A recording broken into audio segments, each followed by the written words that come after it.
morning, everyone, and thank you very much, Trevor. It's really great to have you all joining us today. It's actually our 10th webinar since we started the series, and our third actually on mandatory extended producer responsibility. For those of you who may not know me, I'm Cherie Skulls and I lead the team at Petco. We really are pleased that you've made the time to join us today. These webinars are replacing our face-to-face workshops, so we miss seeing you all in person, but it's still good to have an opportunity to connect with you. We've got more than 80 people who have registered for today, so I'm hoping we'll have a good Q&A session at the end and some good inputs. The new Section 18 regulations on mandatory EPR for South Africa have raised many questions from industry and also from our members, and that's why we're running this series. So last week, we looked at the structure of PROs in successful EPR schemes globally. Absolutely nothing is cast in stone, and we are still waiting for the Gazette from the Department of Environmental Affairs. We're expecting it any day now. In fact, the deadline, their own deadline was September, so we expect it really to come shortly. So today we are going to be exploring EPR fee setting and compliance in terms of data, what all producers have to do. I think very important that we start to prepare ourselves for that. Next week's session will be our last session, and we will look at monitoring and evaluation. And David, Drew, and I will be sharing our thoughts with you in that session. So in terms of our agenda today, I'll do a really quick introduction to set the scene, and then I'll be handing over to Michelle Carvel from Lorax EPI. Michelle has more than 16 years of experience working in the environmental compliance sector, building an extensive knowledge of the industry. After graduating from Cardiff University in 2002, she developed her career by specializing in product stewardship, producer responsibility programs, and their impacts on producers. In 2014, Michelle co-founded Lorax Compliance Limited as a specialist extended producer responsibility reporting company designed to help companies manage the escalating scope and complexity of this niche legislation. We will then hear from Kyriakos Parpounas, who has extensive experience in top management positions in the construction and waste management industries. In 2005, Kyriakos was chosen by industry in Cyprus to develop the collective EPR scheme for packaging there. He designed the PRO, namely Green Dot Cyprus, which was accredited in 2006. During the following 2 years, he and his team developed a waste electronic equipment EPR organization and a battery EPR organization, which were also accredited. Kyriakos managed the 3 systems as their general manager until 2017, when he left to found and direct Parpounas Sustainability Consultants. Lastly, we'll have a Q&A facilitated by Cara from the Petco team, and please feel free to submit any questions. Remember, no questions are off the charts. Nothing is too silly to ask. We all have various levels of knowledge in this new legislation. So stick it into the Q&A section at the bottom of the screen. I think most of you know about Petco, but in case there are some who don't, just a quick little background. The PET recycling company trading as Petco was incorporated in 2004 after concerned members of the PET sector specifically formed a working group which was representative of the full value chain way back in 2000. The intention was to develop a solution for post-consumer PET packaging in the country, and this resulted in our first industry-driven voluntary extended producer responsibility organization, bit of a tongue twister, overseen by a board of directors representative of the obliged value chain with a set of recycling targets and a financial and a business plan to achieve these. You will all recognize many of the Petco members that are featured here. Due to the fact that our EPR fees are collected at the point in the value chain where raw material is purchased, we also recognize those brands who indirectly support Petco financially via their packaging manufacturers in our associate membership program. So if you're not a member yet or an associate member, think about it, and Cara can give you any information that you might need. So at the end of 2019, a new consultative process on mandatory EPR began with the Department of Environmental Affairs. Section 18 regulations will fall under the National Waste Management Act, and several priority streams have been identified for now. These include paper and packaging, lighting, e-waste and tires, and in the future, I think that there will be many more.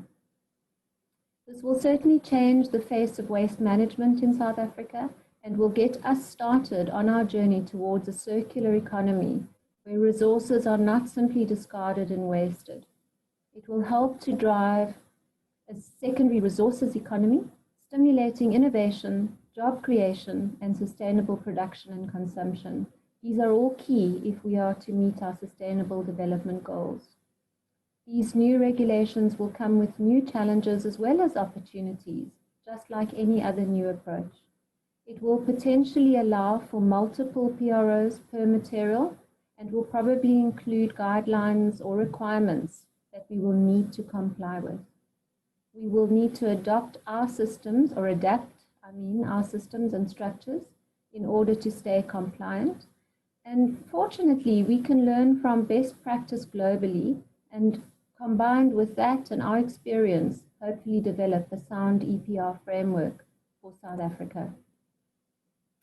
We see extended producer responsibility as a tool for effective waste management, fostering a circular economy, and functioning as the connective tissue between the legislative and policy fields, shifting responsibility upstream to the producer away from municipalities, as well as providing incentives to producers to incorporate environmental considerations in the design of their products.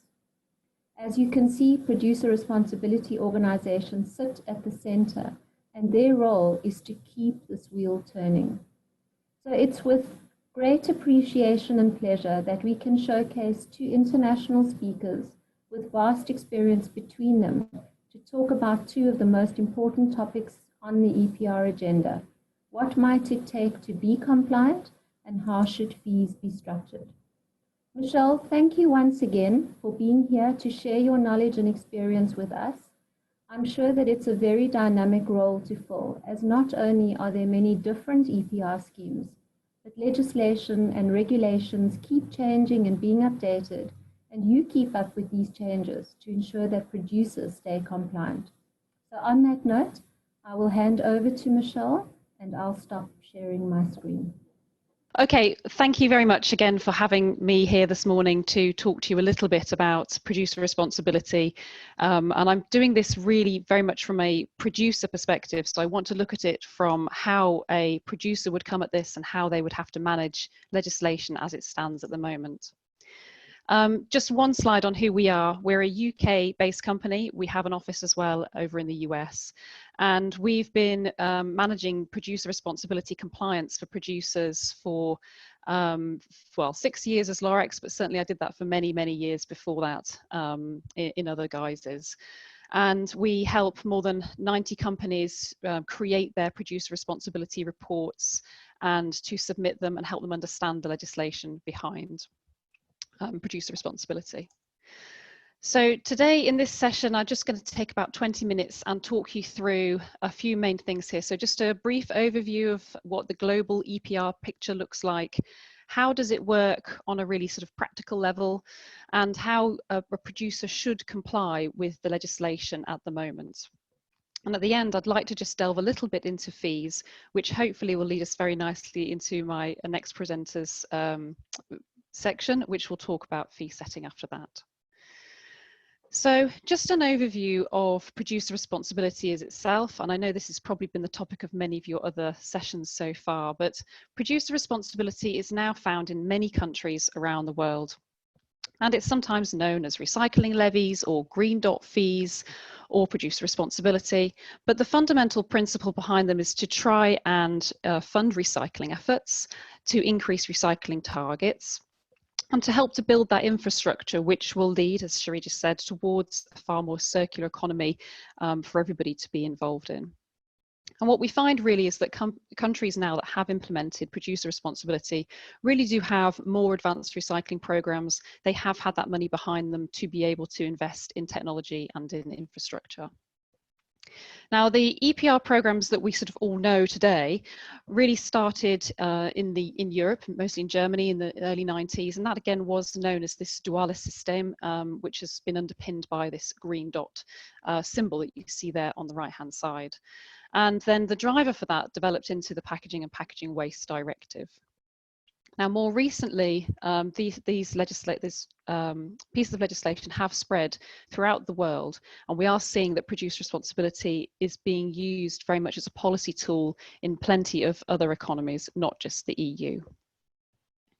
And just to sort of give you a bit of a graphic representation of what that looks like, the picture there on the left-hand side, that really shows the early, well, the 2000s, when there was really only legislation coming through within the European area. And of course, not even widespread across all of Europe as it is today. But as you look at the picture that we have in the middle, this is really today's picture, where we see so many countries are looking at this as a policy tool, looking at it as something they can bring forward and implement. And it's coming forward in multiple forms, in mandatory systems, voluntary systems, framework agreements which are being put forward, which is normally some of the first steps that we see. And we really predict that this is a trend that's going to continue. This is a way for many countries to look at how they can finance recycling, how they can finance waste management. So looking at the 2025 picture, you'll see we're moving very much more towards a green, dark green kind of colour scheme, which is looking at a mandatory EPR programme across many countries around the world. Now, how does producer responsibility work? So how this works on a very country by country level is certainly within the EU is that companies need to register with a producer responsibility organisation, and then those producer responsibility organisations will report to a government agency, which will in turn report up to the EU. So I'm looking at this from an EU perspective at the moment. And you can have markets which have single producer responsibility organisations or multiple ones, and they need to report all the packaging data that they place on the market. Now, sometimes in each country there could be little nuances, like maybe it's only household packaging, or maybe you have to include the transport packaging as well.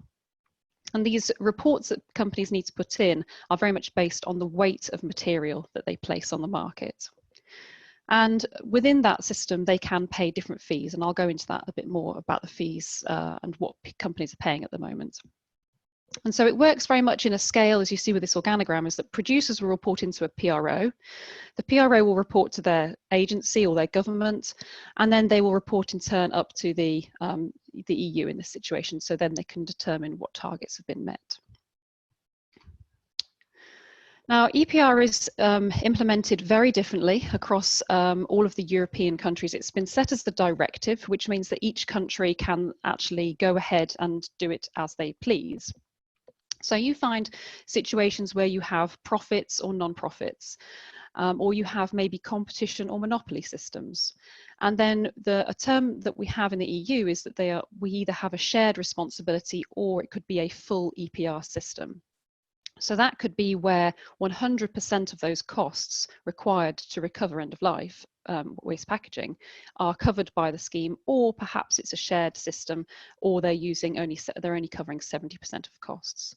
So some examples there, certainly in the UK at the moment, we have a shared responsibility system, and in that system, actually all the different actors of the recycling chain are responsible. So even from a packaging converter all the way through to a retailer. Have some responsibility for that reporting piece.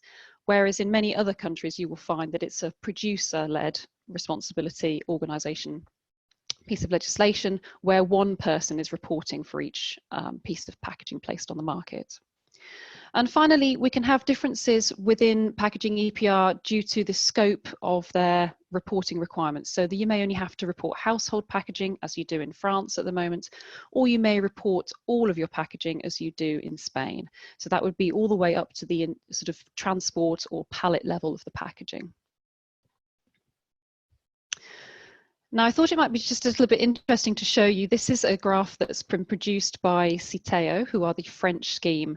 And this really shows how the costs are split down depending on the money that they've brought in. So you can see that by far and away, the largest spend that a PRO has to put in place is on the collection and the sorting. And that takes up 3/4 of the cost of producer responsibility fees. And I also just want to show you some graphics here that came through from Canada last year. And these show you that within each of the provinces in Canada that has producer responsibility, and they are a country which has provincial legislation, which differs between each province, then this shows how much it really costs to create this. And I think, although these figures are really interesting because you can see a huge differentiation in even across one country of how much it could cost to set an EPR program up, but I think it's very difficult to be able to correlate this to anywhere around the world because each country has its own system of collection, has its own system of infrastructure. And so I think these are very interesting figures, but I don't think they should be taken as anything which would be have to be put in place. So with a bit of background, I just thought I'd then talk to you a little bit now about how companies have to comply. So really looking at this from a day-to-day perspective, what a producer needs to do in terms of making sure they are compliant with existing legislation. And there are really 5 main steps that producers need to look into to make sure that they are keeping ahead of the legislation and being compliant. So the first step we always say is to keep on top of the legislation. And as Cherie said, in the EU, most countries will review their legislation. Oh, sorry, they will not review their legislation. They will review their producer responsibility system each year. So that might just be as simple as changing fees to adjust them for current cost, or it could mean that there's been an overhaul and they would like to collect more or different information. But whatever it means, you need to keep ahead of the legislation coming through from a country to understand if the requirements are changing. And that can also mean keeping ahead of emerging markets where you may be looking at selling into, or it may be looking at changes that are coming through with existing markets. The second thing you need to do is if you're a new producer bringing a product into a market or it's a new system, you need to assess whether you need to respond to this legislation. So in the EU, there are many systems which have thresholds in place. So for example, in the UK, you only need to be compliant with, you only need to respond to producer responsibility legislation if you have a turnover of more than £2 million or place more than 50 tons of packaging on the market. However, if you compare that to Germany, there are no thresholds. So it's from the first piece of packaging which you place into that country. So each market could have its own special thresholds or nuances where you would need to check maybe your products could be out of scope if it's infected or a medical device, or you may have something else that would exclude you or include you. So you would always want to check the types of products you have and whether you need to actually report. Normally what happens after that is you need to register with a compliance scheme, so register with a PRO. And that normally involves giving information about the legal entity that you have in the market, who will be the contact, possibly paying an administration fee. And that really needs to be in place before you place your first piece of packaging or before you sell your first product. And then the biggest part that you need to move into now is reporting. Now, reporting can be as well very variable. It could go on a monthly basis, a quarterly basis, an annual basis, and that's really sometimes driven by the size of the business that you have or the amount of packaging you're placing on the market. And that needs to go in for the deadline, otherwise there are normally penalties in place for that. And then finally, the last thing you need to look at is the end of life management. Now, whilst within packaging, this isn't a very widespread concept, it's certainly something that we're seeing being looked at and may come through to take responsibility for actually taking back packaging, particularly to do with shipping packaging, from people, especially to look at an e-commerce route or something like that, to give options for customers to give the packaging back so it doesn't hit the municipal waste stream. Now, whilst we're talking a bit about reporting, I wanted to go into that in a little bit more detail. The reporting complexity we see over the last few years has really started to increase quite a lot. And whereas, as I say, the reports that a producer would need to give to a compliance scheme are weight-based, so that means that you normally need to know the total amount of plastic or paper or glass that you've placed onto the market. Now, there are a number of things then that can affect fees here, and we see very little harmonisation across the EU programmes. So it means that you have to collect quite a lot of information in order to be able to be compliant with each of those systems. And another thing to bring into the mix here is the term of eco-modulation. And I know Kyriakos will talk a lot about this later, but just to mention that what this means is that we're trying to place a cost, the full cost, against the actual cost of recycling. So we're looking at what the factors are that drive cost. And here, as you see on the graph in the bottom left, there are a number of different things that could come into how much it costs to recover a particular material. So it could be how it's designed, how it's labelled, whether it's has recycled content in it, what packaging level it is, such as whether it's a household piece of packaging or a tertiary piece of packaging, what type of product it sits around, what material is being used. And so all of these different things here can drive differences between how you report and also then what the compliance scheme requirements are. And the graphic I've got on the right-hand side there is not meant to scare you in any way at all, but that is looking at how many different points of data you might have to collect in order to take advantage of the systems of reporting. So some reports are incredibly complex, even down to listing each individual packaging component that is placed on the market. And with that, you need to be able to tell us things like colour and weight and number of quantity inside.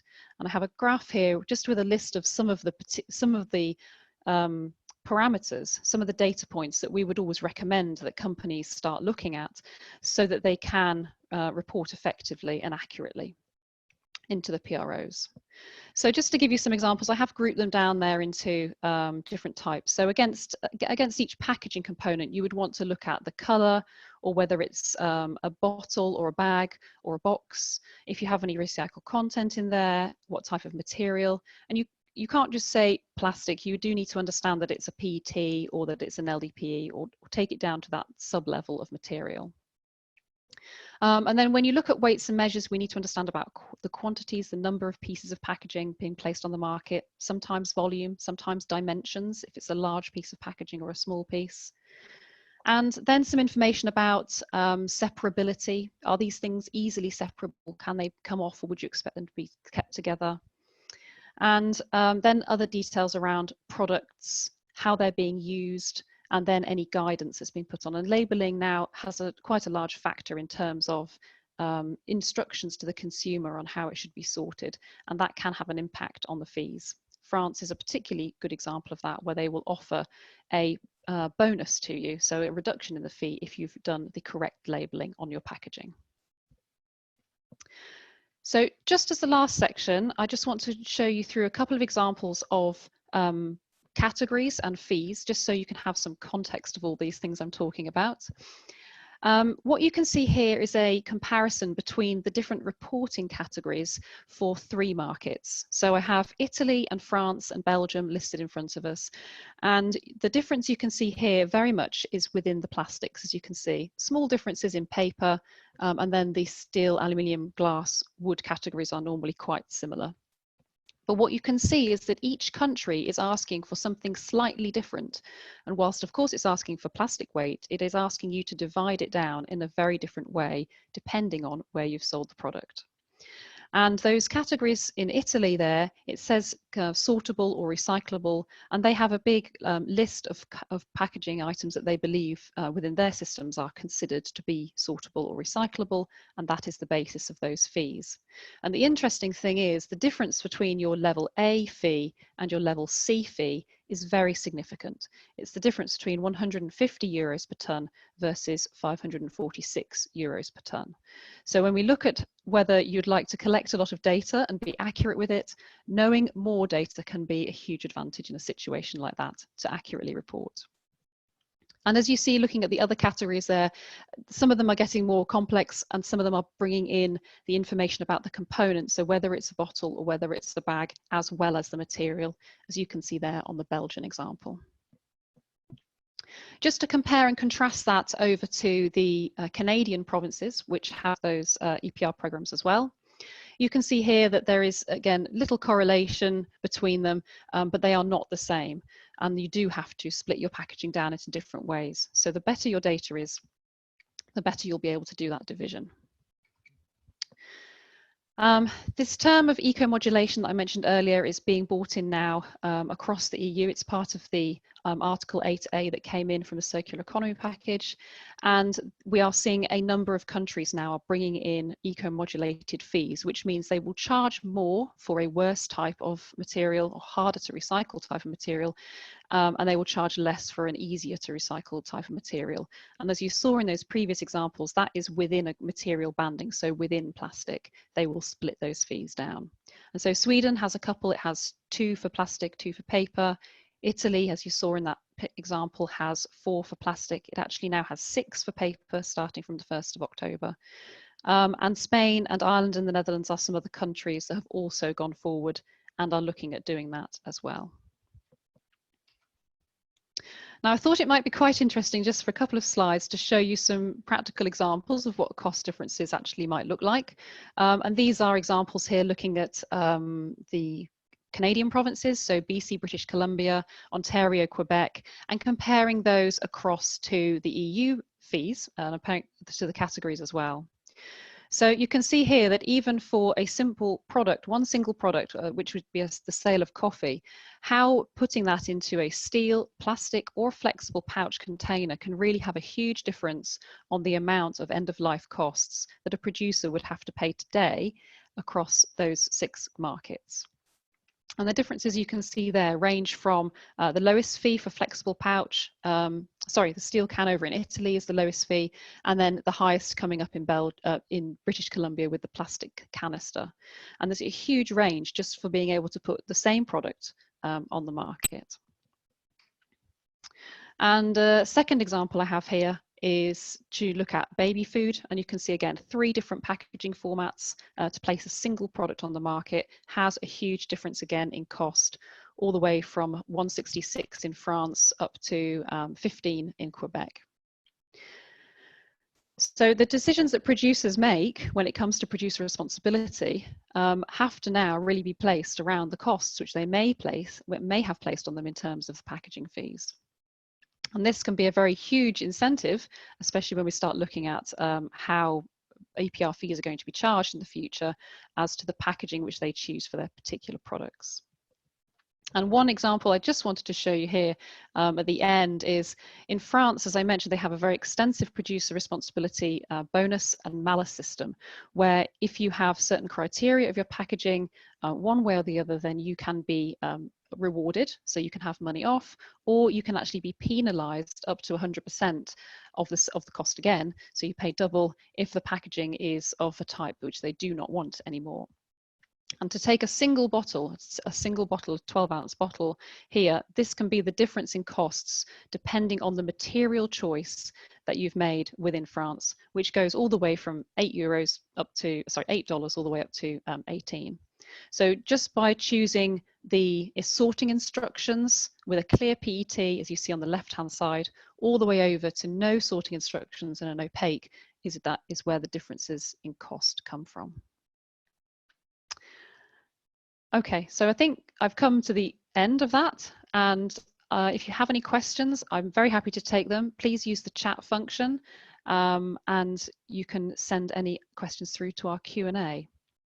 And with that, I shall hand over to Kyriakos. Thank you. Well, my mission in this webinar, and thank you for inviting me, is to talk about EPR fee setting. Which means that I will talk more into numbers compared to the previous presentation, but I will be brief and general because the point is not to get into the detail, but to understand the mechanics required to set up the fees for the PROs. Michelle did present the evolution of the EPR, how it began back in 1994 in the EU and how it grew over time. Of course, usually the main drivers for the EPR is legislation, although we have mandatory systems, likewise you have in South Africa so far. But usually that grows when there is legislation in place and when there is producer responsibility, which means that the companies placing products in the market need to take care of those products at the end of their life or their packaging and so on. Along with the legislation, usually we get recovery and recycling targets. So there is a specific target for the industry that takes the responsibility to collect and recycle specific quantities of their products, of their packages and so on. What has been the experience so far, at least in the EU, is that the countries with the best recycling rates in the EU have achieved them with EPR systems. So it's a tool that works and it's a tool that provides results. And that's why we saw the evolution of the EPR in different waste streams and of course, all around the globe.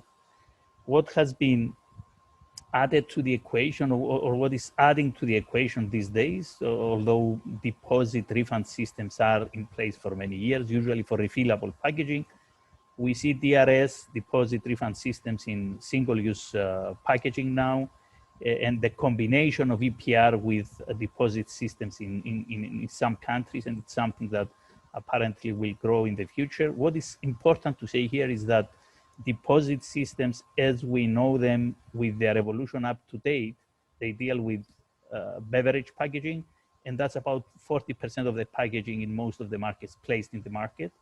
So we have DRS, if we have DRS taking care of 40% of the packaging, but we still have the other 60% of the packaging that we need to deal with, and that's where we combine EPR and DRS when there is a DRS. Just looking here at statistics from the EU, and name a few countries: Belgium, Netherlands, Czech Republic, Slovenia. Those are countries with very high recycling rates that they depend solely on EPR. So the best performing countries have EPR. Denmark has DRS. Sweden has also DRS for some packaging and so on. But most of the high performing countries are achieving those results with a well-functioning DRS system, a well-functioning EPR system, sorry. Now, talking a bit more about the EPR, what we have in the EU, the experience we have is these days mostly with packaging PROs that cover the whole of packaging, not just monomaterial EPR that you currently have, for example, in South Africa. Although traditionally we used to have monomaterial companies or monomaterial systems in some of the EU countries, but eventually they were merged and they ended up with packaging PROs that take care of all the packaging put on the market. And of course, these days we even see the expansion of these kind of PROs to even more materials beyond packaging in certain cases. The key issues, the key drivers again is the legislation that produces the responsibility. The PROs, the compliance schemes, these organizations that are developed to undertake this responsibility on behalf of many producers or individual producers, because this is another option in the EU. The participation of people, because we're talking about collecting packaging from households as well.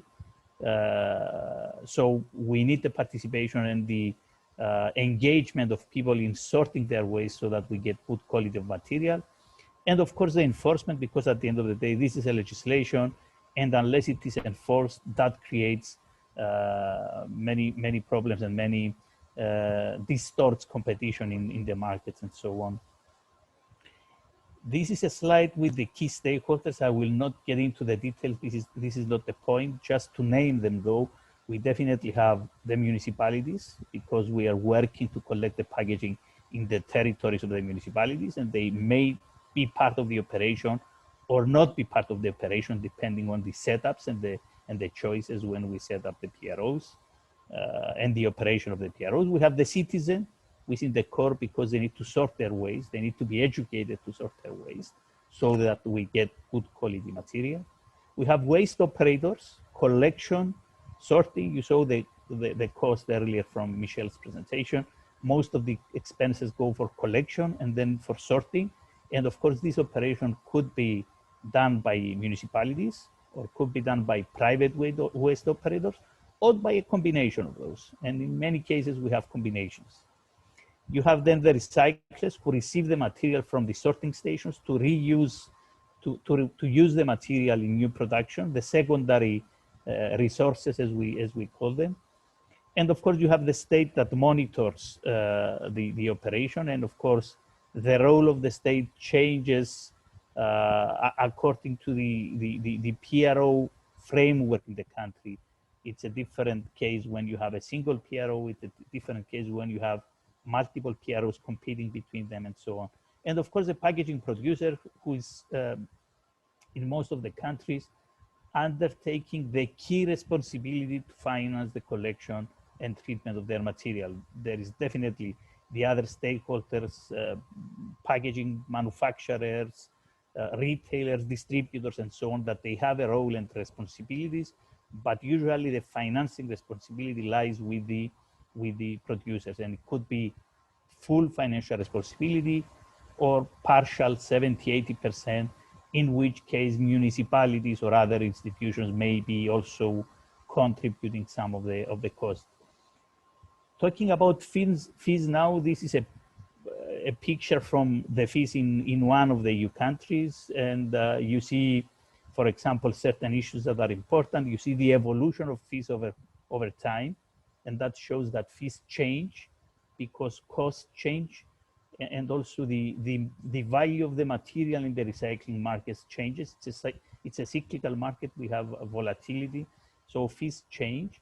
And what I also would like to point here is that if you look at the numbers and their evolution, you will see that there are numbers that are going up and numbers that go down. So when we have fees, and especially as a PRO matures and takes advantage of economies of scale, efficiencies, learning curves, and so on, after the maturity of the PROs, if the recycling markets are not very problematic and the materials sell for good values, you could see fees going down, not always up. So this is something that I'd like to point out. What you also see here is that there is household fees and there is commercial industrial fees. So there is fees for packaging collected from the households, and this is the expensive part of the packaging because it's widespread.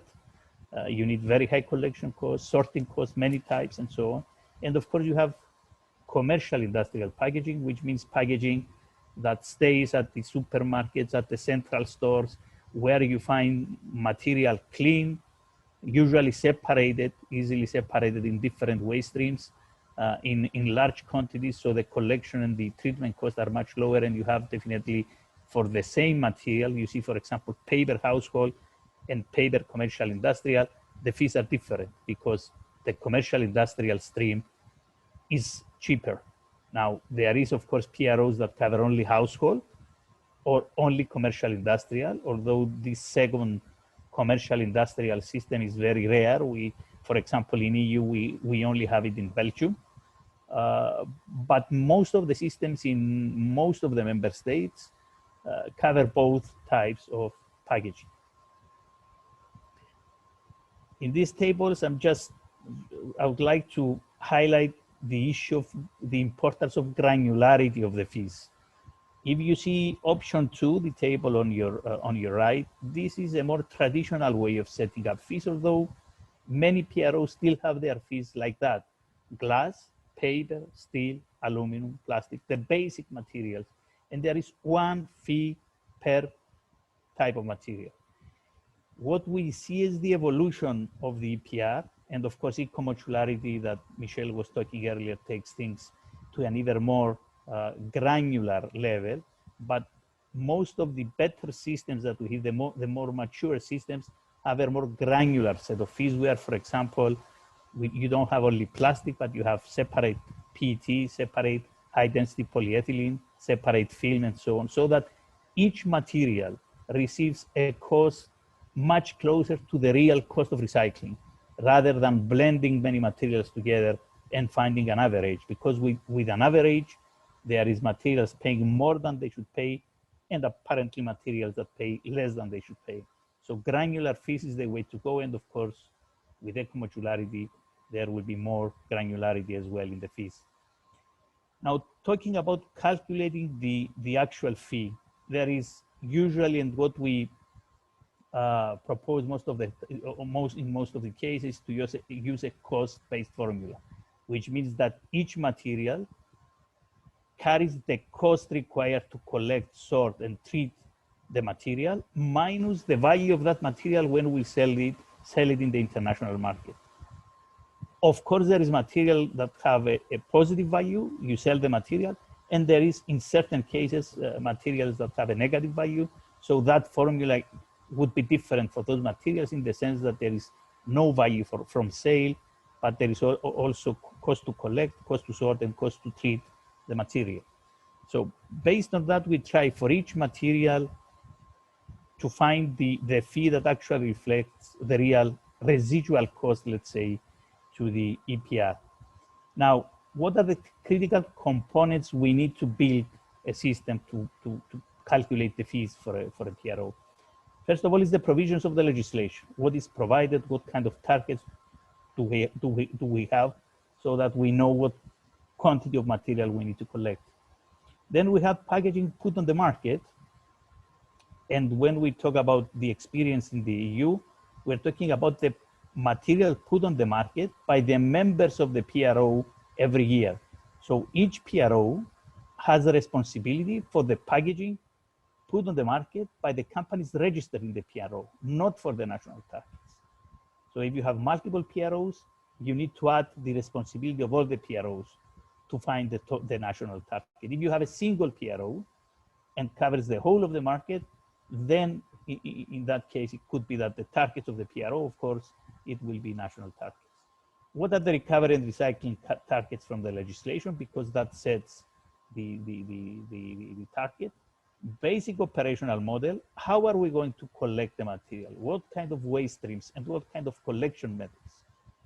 Because you saw earlier, the highest cost is the collection and then the sorting. So the decisions you made on the streams and the sorting and the infrastructure are critical for the cost. Average collection cost of packaging waste in the country. So we're trying to find what it would cost to collect the material. Average sorting cost of packaging waste in the country, what it would cost to sort the material. The cost of infrastructure, and of course the infrastructure that becomes a responsibility for the PRO to set up, and it's usually a responsibility of the PRO to cover the cost of some of the infrastructure. The average value of the recyclable materials that can be sorted for sale. The basic administration cost for the PRO, administration costs required for the organization to run. And of course, the communication investment to sensitize people to sort their waste. And in the EU legislation, this is again part of the responsibility of the PRO. So you need to have all these costs.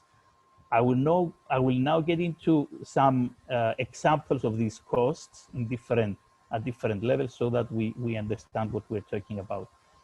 First of all, we start with the material put on the market. And as I said earlier, and you see that the numbers are in gray because I don't want you to concentrate on the numbers. These are numbers from a country.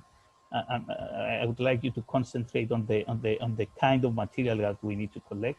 So we have the total put on the market, usually the national numbers. But what we are interested in is the second table on the right. Total put on the market by the members of the PRO. And even when we design, we may not know how many companies will join the PRO, but this is something we need to estimate. We need to decide, okay, in the course of time, how many companies will join the PRO, what kind of quantities they will put on the market, broken down in different materials, so that we derive a picture of what will be reported to the PRO and what will be paid in terms of packaging fees to the PRO in the period that we design. Usually we design for 5-6 years, depending on what is in the legislation in terms of the accreditation of the PRO by the authorities. Then the recycling and recovery targets from whatever legislation we have in the country. Of course, in the EU, in most of the cases, we have the same targets. So targets in year 1, year 2, year 3, again, for the period that we design. We need the numbers per material. Usually we have packaging targets, and then we have per material targets. Critical issue, as I said earlier, is to design how do we collect the material? Do we collect all the packaging together? Do we collect multiple streams of packaging? Do we collect glass separate, metal separate, plastic separate? How do we structure the collection from the households, mostly from the households, which is critical to the costing? And of course, the decisions we make depends first of all on the type of material we have, and secondly on the sorting infrastructure we have, or the sorting infrastructure we plan to develop, because the capacity of the sorting would dictate what kind of material we can collect together. And there has been different ways to approach that.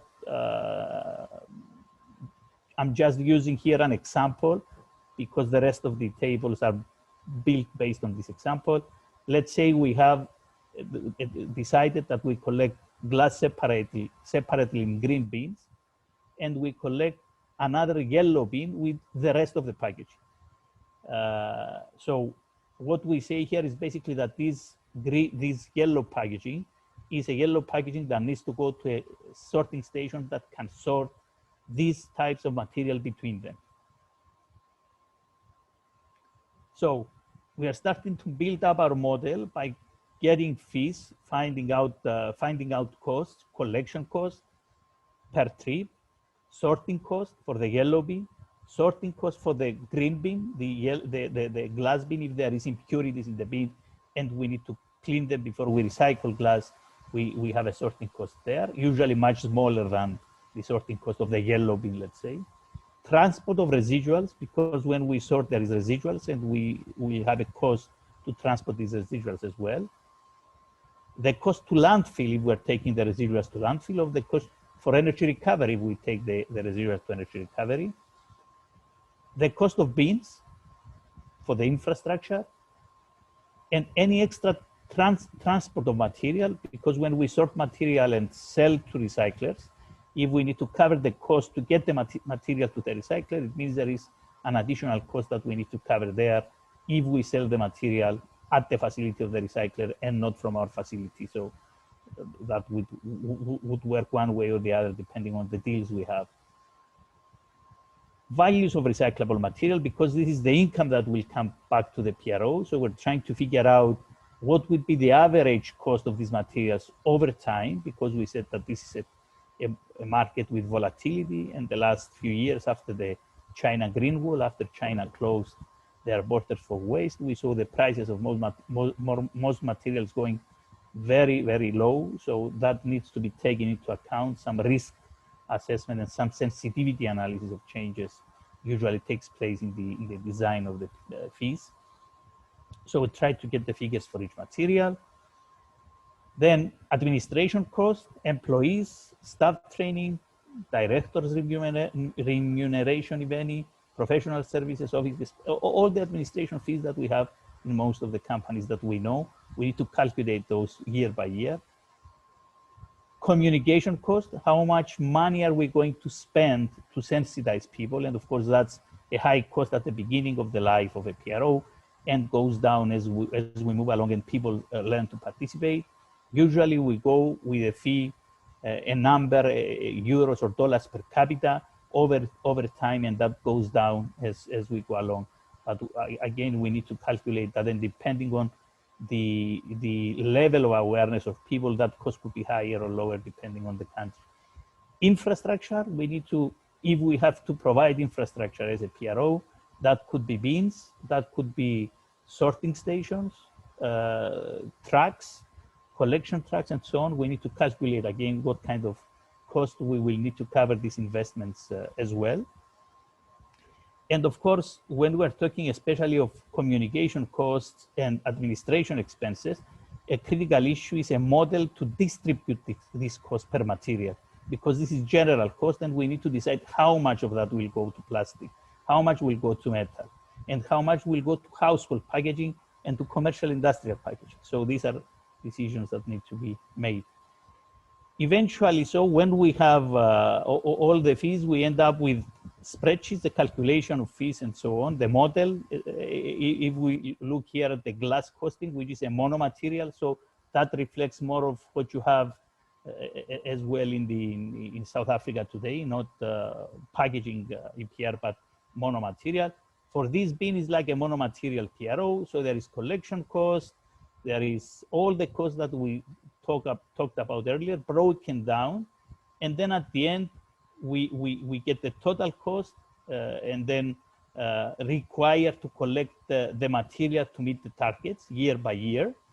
And then we divide that by the material put on the market by the PRO members to get the fee per ton of material.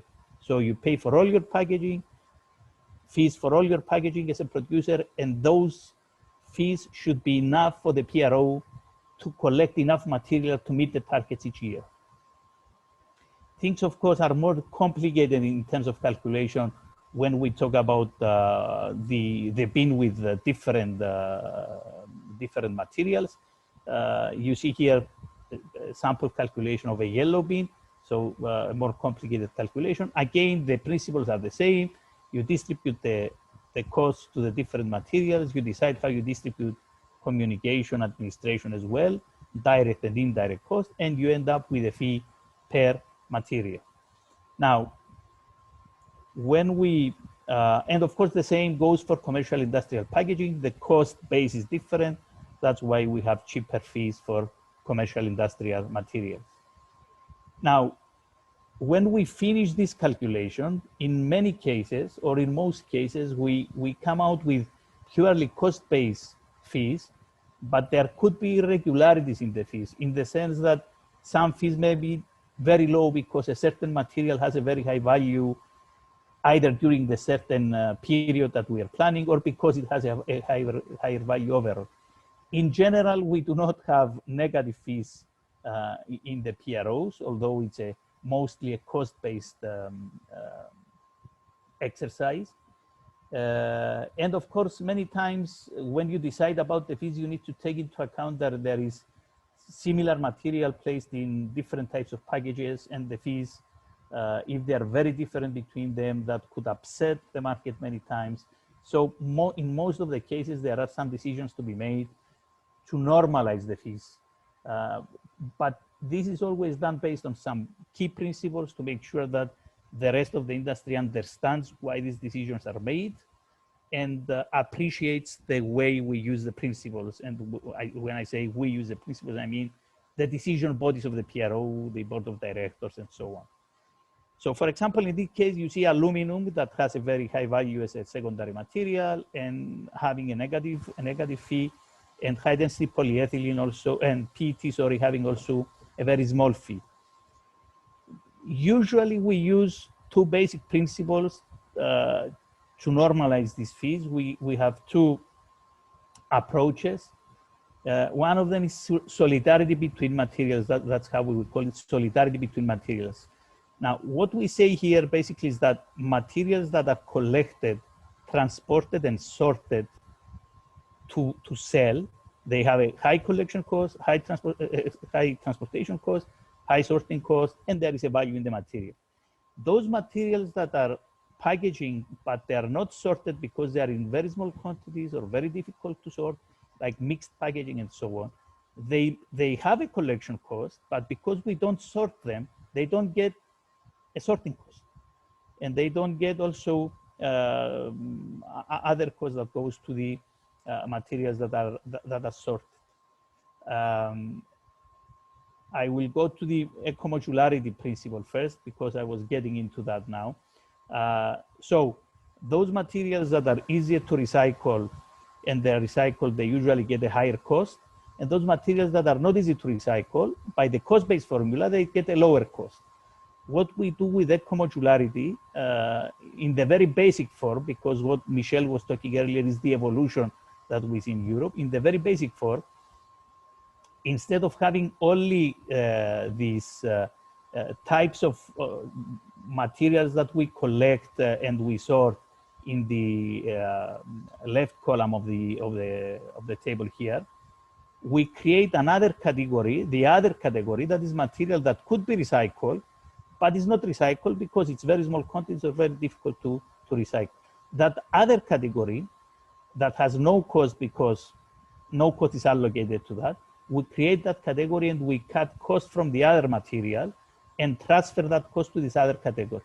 And because we usually want this other category to have a high cost, because we want people to avoid difficult packaging in terms of eco design and better packaging, we artificially create this expensive category, and all the material that is not sorted goes into that category. So this is a way of applying eco-modularity to the fees, very basic eco-modularity.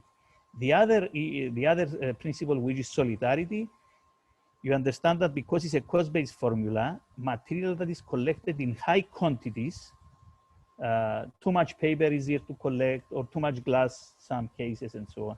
They get a higher cost because we collect more material. And many times we set up a system to collect the material targeted, but we may end up collecting more material than targeted. With solidarity, to avoid making these materials that help us to meet the targets more expensive than the others that are collected in smaller quantities, we cut costs from those materials that overreach their targets, and that cost we cut from those materials, we distribute to the materials that have that are collected below the target. So at the end of the day, we make these more expensive materials that, because of the high collection rate, a bit cheaper, and the other a bit more expensive. So basically, we avoid penalizing the good products that help us meet our targets by having higher fees. The outcome of this use of these principles is what you see here in the far right column, where you see that there is fees that are more balanced. There is no negative fees. There is no material with very small fees. The fees are more balanced, and there is also this other category that carries a higher cost, because this is a category we try to incentivize producers to avoid using this type of packages. Now, these principles are not easy to digest in a few minutes, but I hope I gave you some idea of how it could be used. So we have a few questions that have come through for the Q&A session. The first one is around, Michelle, in your presentation, you showed the different fees associated with the different types of materials, and we saw that the multi-layer pouches attracted the lower EPR fee. I think that we know that multi-layers generally are an issue when it comes to recyclability. But the thing that I was then thinking of with what Kyriakos said is it because those pouches are not collected that there isn't a collection fee associated with those pouches, which means that the fee is lower? Could you please just explain that? Yeah, sure. So, I mean, the multi-layer pouches would at the moment, of course, attract a higher fee, and that's because they are harder to recycle, and they are more difficult to recycle. They are obviously collected sometimes within the waste streams at the moment, and that is because the infrastructure that's in place for multi-layer laminates or multi-layer plastics, certainly soft plastics, is not as advanced as the recycling systems that are in place for rigid plastics, and so they do, in a modulated fee situation, would attract a higher fee for that. But in the example that you showed, they had a lower fee than, for example, I think it was the aluminium can. Oh, against a different material type. Sorry, yes. So against a completely different material, yes, that's where it would offset. But if you're looking simply within a plastic set, then a plastic laminate or soft plastic normally comes up with a higher fee than a rigid plastic. Okay, and why, for example, is it a lower fee compared to, for example, aluminium? Well, that will be to do with the collection and the cost of collecting. So aluminium is a material which can be reused many, many times over. And so that will have, it really depends. I think if I look at the slide again, you'll see that actually the fees can be completely different. And actually in some markets, the aluminium fee is higher, and in some markets, the aluminium fee is lower. So it really depends on the infrastructure that's in place within the country of how the fees are done. And that's sort of almost the beauty of modulation in some ways, because it can be very dependent on the market and what's in place with the market. Great, thank you. Another question that we have is, how can we ensure that everyone gets fair access to post-consumer recyclate? I think that we know, especially with the all the new commitments that lots of brand owners have made, there's going to be a situation where demand is going to exceed supply. So how do we make sure that that happens? Kyriakos or Michelle, would like to input? Well, I start first. I think one of the critical issues, at least we face in the EU, is the very low uptake of material, rather the other way around. Of course, as we move along with using more recycling content and creating obligations on that, there will be more competition and more demand for good quality recyclates. And of course, good quality goes along with good sorting, so better sorting at source, better sorting stations so that we have high quality. And of course, depending on the country, there could be local regulations to facilitate, let's say, the channeling of material to better recycling use, which means more material will go back to packaging producers or packagers who are actually using deep packaging, the secondary raw material, to create new packaging rather than going to downcycling because of. Yeah, I was just closing saying that there is usually at the national level specific provisions that drives the material to high level recycling rather than downcycling, which means that material will go to, let's say, bottle to bottle uses rather than other polyester, for example, for PET, other uses of the material. Okay, great, thank you. Michelle, do you have anything to add to that? All good? No, I think he's covered that very well. Okay, I think it will be a difficult situation, I think, certainly, because we will outstrip demand, because so many companies we see, producers, have made huge commitments to this, and the difficulty will be getting the actual material for sure. Alrighty. Then we have another one. I think this is for you also, Kyriakos. So somebody has expressed concern about whether the PRO establishing secondary material markets can lead to bridging competition laws. Do you think that this is a relevant concern? Well, I saw the question, the Q&A. I think it's referring mostly on the balancing of fees. And if I'm not wrong, on the balancing of fees and whether that would interfere with competition. Well, there are issues that need to be dealt with when you calculate the fees with a cost-based formula.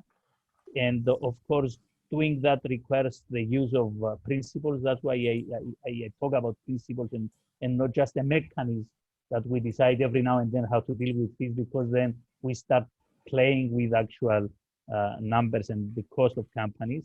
Now, I think that what we have seen so far is that the fees paid for the packaging compared to the value of the product, they are so minimal that they will not actually change competition. And in many cases, the shift from one material to the other has also implications on the cost of the packaging itself.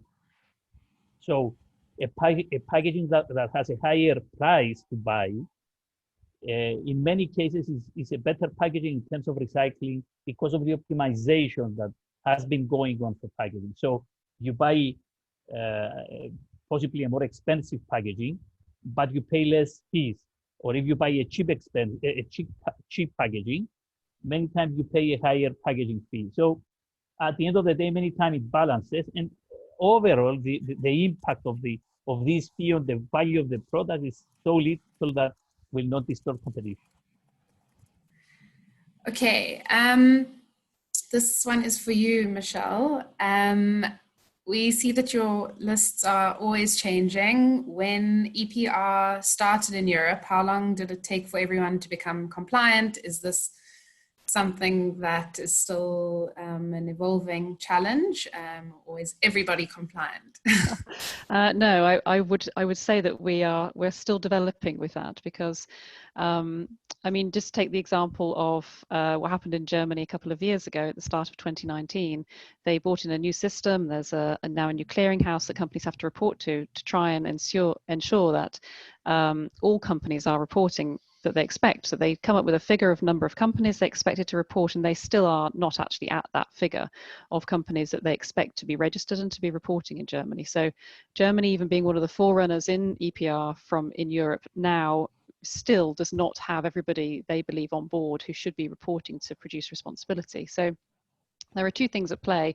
Things are changing all the time, and the legislation is evolving all the time, but also the enforcement and also then the way which we're monitoring EPR changes all the time as well. And so what happened in Germany was they brought in this middle layer, the clearinghouse, sorry, not the clearinghouse, the new central registry, so that they can check to make sure that all companies are now reporting where they weren't before. So I think the evolving nature is that things are changing with fees, but also they're bringing in this checking of companies to make sure they're reporting too. But I do believe that there's a lot of free riding still going on.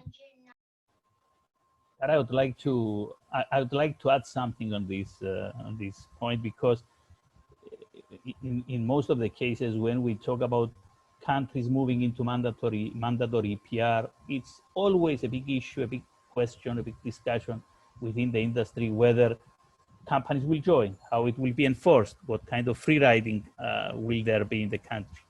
Well, what I usually tell people, especially the large companies that are taking most of the times the initiative to move ahead with this creating of solutions for this responsibility with a PRO and so on, is that in most of the markets, we have a very high concentration in the sale of these packaged products. Usually, it's even higher than the Pareto in most of the markets. It's 10% of the companies placing 90% of the products in the market as an average, which means that the companies that will pay the big fees is 10% of the companies.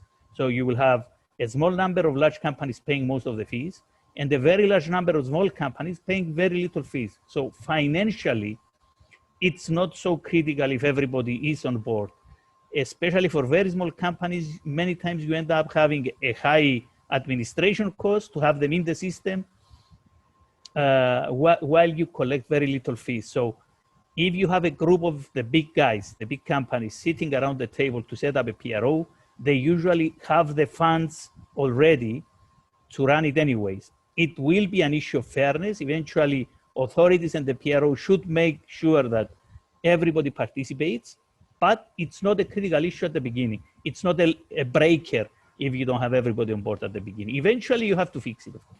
Okay, another one for Kyriakos. EPR fees in Europe have always been differentiated in terms of material formats. What do you think has been the key driver for authorities to move to eco-modulated fees? Well, I think there was an expectation with the fees originally when they came up with producer responsibility and the packaging waste directive and so on, that these fees would influence the design, the optimization of packaging, and it did.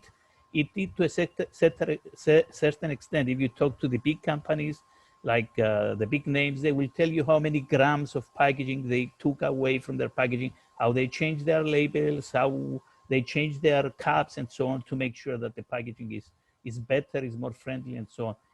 It was apparently did not have the full impact that they expected. So, and there was also this issue of cross-subsidization between materials, because still many PROs in the EU have a plastic category. So PET, HDP, films, hard plastic, they pay the same fee.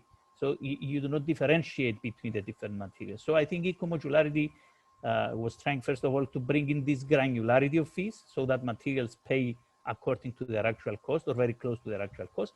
And secondly, a bigger push to better optimize the packaging, limit the packaging, minimize the packaging, and of course, choose better materials that are easier to recycle. Thank you.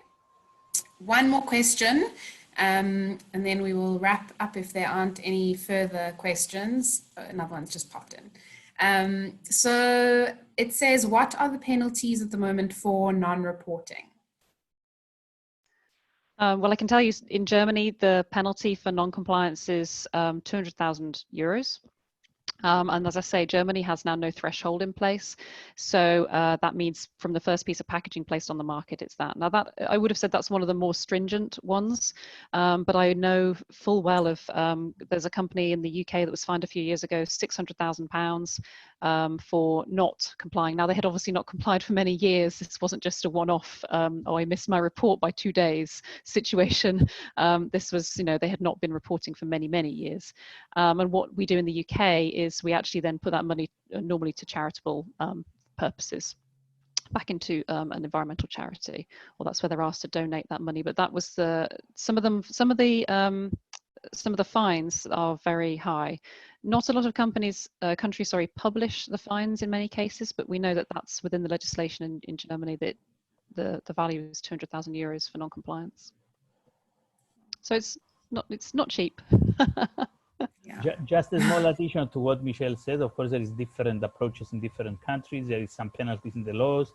Of course, a big issue is how much money is the company saving with non-compliance, because that depends on the size of the company. One of the things that it's used in some of the countries, with the agreement of the ministry, of course, is to ask companies that are free riding and join a PRO at some point in time to pay either to the state or to the PRO in certain cases, money or some of the fees they saved the years before. Because if you don't have a mechanism like that, it means that it really pays a lot to stay out of the PRO. But if you know that when you join or when you are caught, you will have to pay for the past as well, because you are free riding and other people were carrying your cost, it removes an incentive to stay away from the PRO to a certain point. Yeah, and just an example there is in Italy, you have to pay 10 years historic fees back to when the legislation started. So that every year that goes another step further. So it's 11 years and 12 years. So the penalties can be very high if you've missed 10 years of back fees. It's a really interesting comment, Michelle and Kyriakos, because with us having had voluntary EPR running, certainly in the PET sector, we've had our existing members paying for all of the infrastructure and everything that we've accomplished to date for the last 15 years. Yeah, it is. It's always an issue because, it's first of all the infrastructure, and of course the sensitization of people, all the expenses that you have to pay to set it up. And people save by staying out. Now, I'll just give you the experience we had in Cyprus, because likewise, Michelle was saying, we initially, when we set up the PROs, the PRO used to get money, the fees for all the previous years that the company was free riding.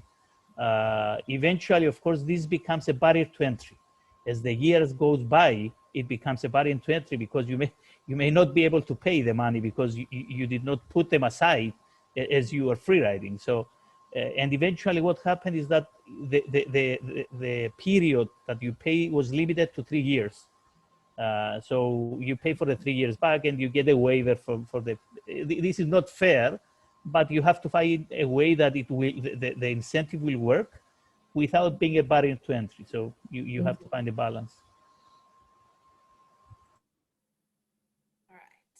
Got another 2 questions. So it says, in the EU system, who is defined as the producer? Are the levies applied at a brand, retailer, or converter level? It relates to the point that 10% of producers manage 90% of the packaging. So the easy way to describe it is the producer is normally the first importer, the person who's placed the product on the market. So in most cases, that's going to end up being a brand owner, being the person who's brought it into the country. However, there are exceptions to this, and there are slight differences sometimes in each country. And certainly the UK has a very different system to that we have this concept of shared responsibility, where you can either be a role of a converter, a manufacturer, a pack filler, or a retailer of packaging, and you could, whatever role you perform within that group, you take a percentage of the price. So it's 6% if you're a raw material converter, raw material manufacturer, and then it's 9% if you're a converter, and it's 37% or something if you're a pack filler. So whatever the cost is, you just take your portion of it. So actually it tries to bring in everybody within the value chain to the costs of producer responsibility. It could be argued it's not a full producer responsibility system in that case, because it's not just only obligating the person who made the decisions. But that's the UK system. But we are under change at the moment, and I think we will move more towards the producer-led side, where there'll be one person responsible for a package placed on the market. One of the points Kyriakos made, which helped me quite a lot, he said if you conflicted about who the producer is, think about who has the control over the packaging that they choose. And it's not the packaging manufacturer. They would be responsible for their sort of primary packaging, but it's usually the brand owner or the filler, the name that is held in the court of public opinion when that piece of packaging lands up where it shouldn't be.